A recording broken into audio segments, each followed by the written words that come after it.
Pengalaman yang Anda miliki kalau dipecahkan cuma menjadi tiga. Kita punya mind, kita punya body, kita punya soul. Kita punya mind, akal, ya, pikiran, ada body, badan, dan ada soul, spirit. Orang bisa sangat serius dengan opininya tanpa tahu kenyataannya, bisa.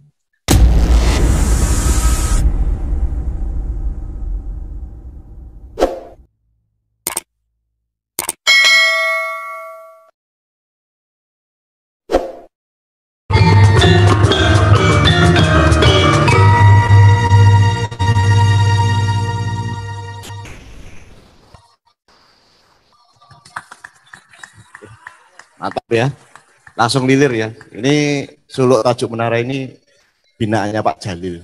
Ya, jadi kalau di bawah beliau itu pasti udah dikasih logo halal ya, halal. Ini musik halal ini kalau Pak Jalil sempat ngendikan seperti itu. Ya, ini kesempatan untuk Mas Abra, mic-nya pakai itu mic moderator sebenarnya. Udah nyala. Oh ini narasumber ini. Oke, bismillahirrahmanirrahim. Assalamualaikum warahmatullahi wabarakatuh.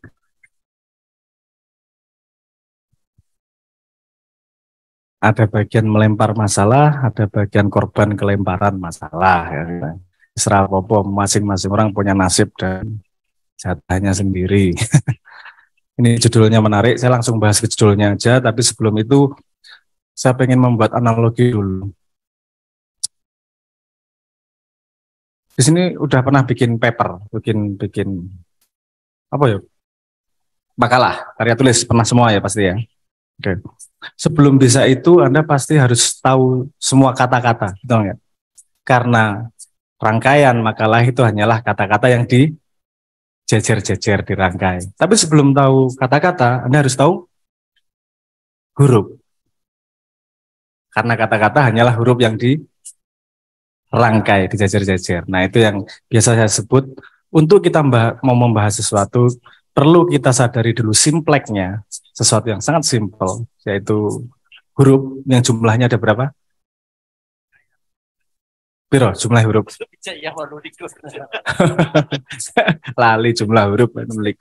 Hanya sekitar 26 ya. Ya ada yang versi 26, 27 kalau tilde diikutkan, kalau lainnya diikutkan bisa angkanya, tapi jumlahnya nggak lebih dari 30 kalau bahasa apa kalau tulisan biasa.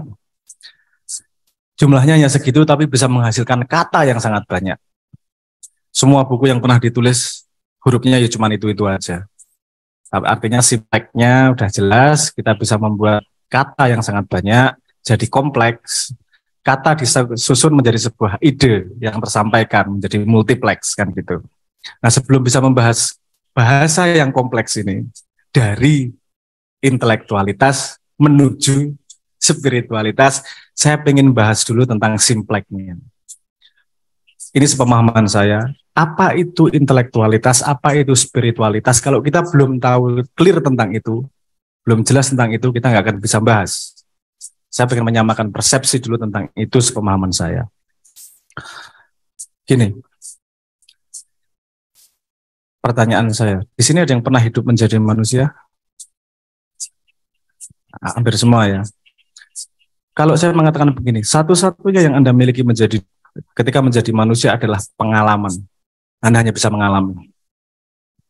Betul? Ya, mengalami. Saya tanya gini, ini tadi musiknya ini tadi, ada berapa lagu yang main? Ilir-ilir ini tadi, jumlahnya berapa lagu? Satu lagu.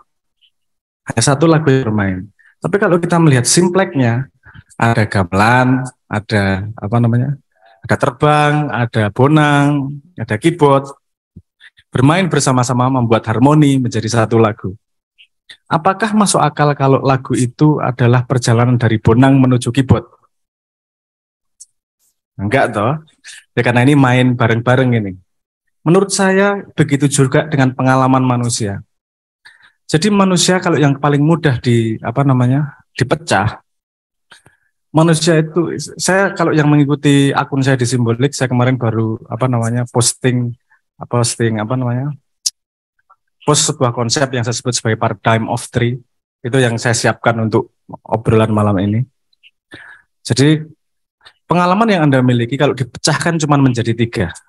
Kita punya mind, kita punya body, kita punya soul. Kita punya mind, akal, ya, pikiran, ada body, badan, dan ada soul, spirit. Kalau yang mudah dipahami, Anda cuma punya 2 pengalaman yang setiap hari dialami.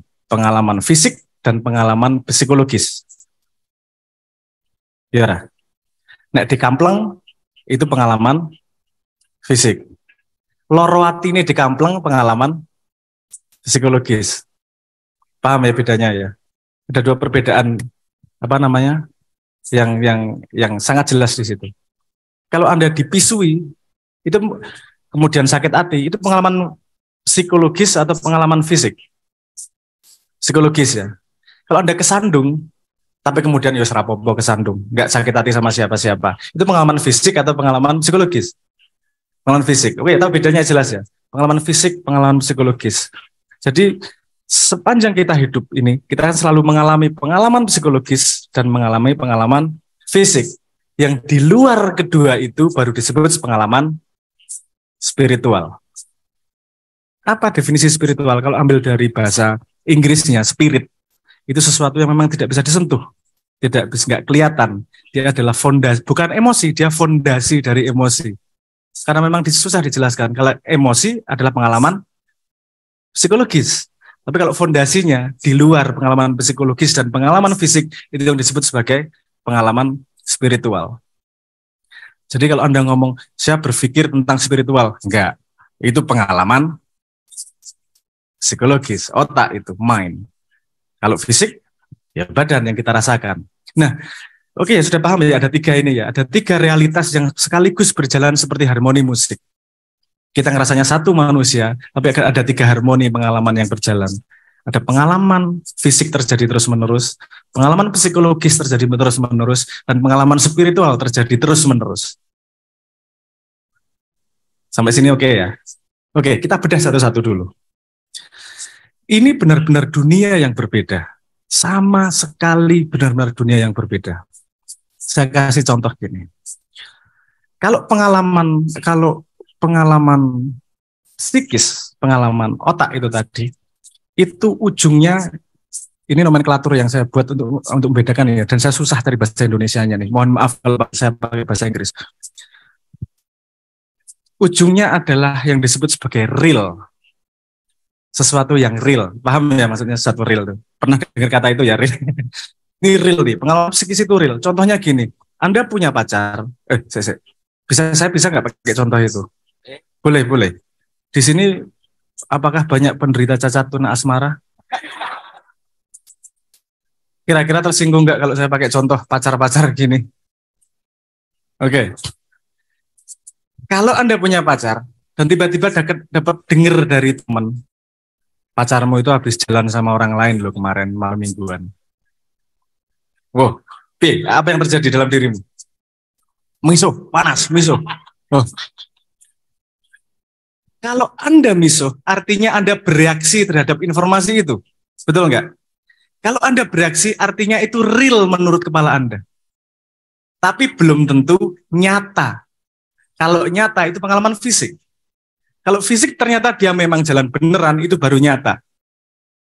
Ujung dari pengalaman fisik adalah nyata, true. Ujung dari pengalaman akal adalah real. Tidak mungkin sesuatu yang tidak Anda anggap real dan Anda bereaksi terhadapnya. Paham maksud saya?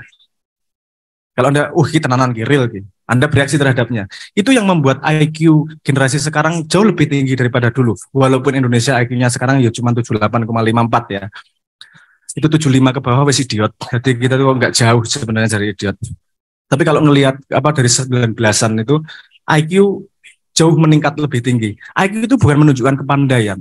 IQ itu cuma menunjukkan kemampuan berpikir abstrak, menganggap serius sesuatu yang abstrak. Contohnya gini, kalau dulu ditanyain, ada petani ditanyain gini, kalau sawahmu diinjek-injek gajah gimana? Dia jawabnya, ya enggak lah, enggak ada kejadian kayak gitu. Misalnya, ngapain saya pikirin, enggak pernah kok kejadian seperti itu. Ya kalau misalnya, enggak pernah ada, ngapain misal-misal. Kalau anak sekarang ditanyain, langsung menjawab, oke, dia anggap itu real di kepalanya. dan kemudian mengeluarkan reaksi. Oke, kalau diinjek-injek berarti besok saya bikin pagar agar tidak diinjek-injek. Apakah itu nyata kejadiannya? Tidak. Tapi apakah itu real?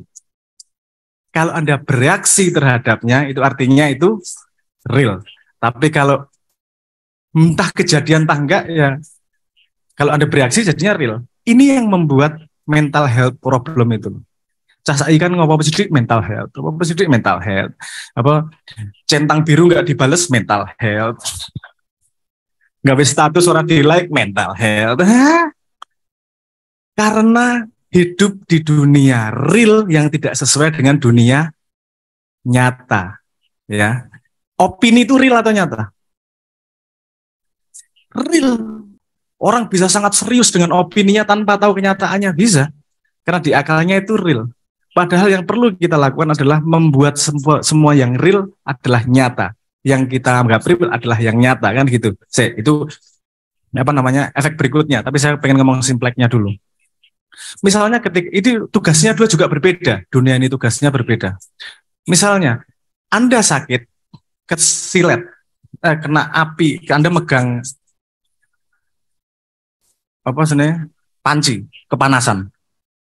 Tugas badan, tugas apa namanya pengalaman fisik adalah memperbaiki yang rusak. Tugas akal apa? Mengingat kejadian itu agar tidak terjadi lagi megang pantat panci. Paham yang maksud saya? Dua fungsinya beda. Ini ada yang berbeda, ada lagi efek yang harus Anda pahami. Dunia fisik itu diatur oleh hukum alam. Anda sakit, ada hujan, ada badai, ada banjir, Anda nggak bisa ngapa-ngapain. Betul nggak? Kalau dunia akal itu diatur oleh akal manusia. Contohnya apa? Dunia psikis itu tadi, dunia akal itu tadi diatur oleh manusia. Contohnya hukum, uang, demokrasi, peraturan kampus. Apa itu buatan Tuhan? Anda kenapa patuh? Karena akal Anda setuju dengan konsep itu. Anda bersedia masuk pada konsep itu.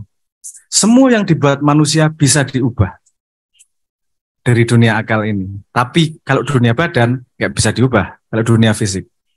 Karena yang bikin kamu hidup pada peraturan yang dibuat oleh Tuhan. Paham ya bedanya ya? Dan ini akarnya juga berbeda nih. Gimana tumbuhnya? Nah, intelektual kan letaknya di dunia akal ini tadi. Nah, saya mau mulai masuk nih intelektual nih. Intelektual masuknya di dunia akal. Ibu dari intelektual apa sih? Agar cepat pinter. Ibu dari intelektual apa? Nah, Anda pengen pinter.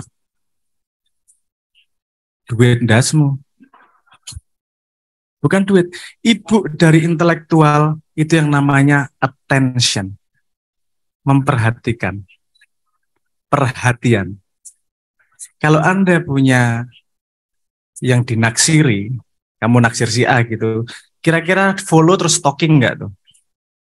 Stalking ya, saya dinagi ngopo perhatian intelektual Anda terhadap pengetahuan Anda terhadap anak itu meningkat pesat atau enggak? Wah, biasanya jam segini gini, biasanya bajunya ini. Oh, ini baju yang dipakai minggu lalu ini. Wah, sepatunya ganti, lagi sakit kok mukanya kayak gini. Biasanya enggak. Temen yang lain kamu nggak perhatian, nggak akan tahu seperti itu. Kenapa? Karena kamu memberi perhatian. Di satu kelas, gurunya sama. Apakah sama pinternya, intelektualnya? Beda-beda. Gurunya sama, pelajarannya sama, yang didengarkan sama. Yang memberi perhatian lebih, itu akan lebih intelek. Oke ya.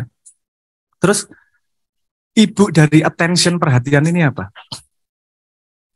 Ada dua hal. Curiosity, keingintahuan, atau interest. Paham maksudnya? Curiosity, keingintahuan, atau interest, ketertarikan. Anda boleh ngomong nggak suka matematika, tapi kalau Anda lagi ngecak nomor togel besok, ahli matematika semua pasti. Gini loh, di mistake, ditambah ke, diwalik, ya seterusnya lah. Jadi ahli matematika semua.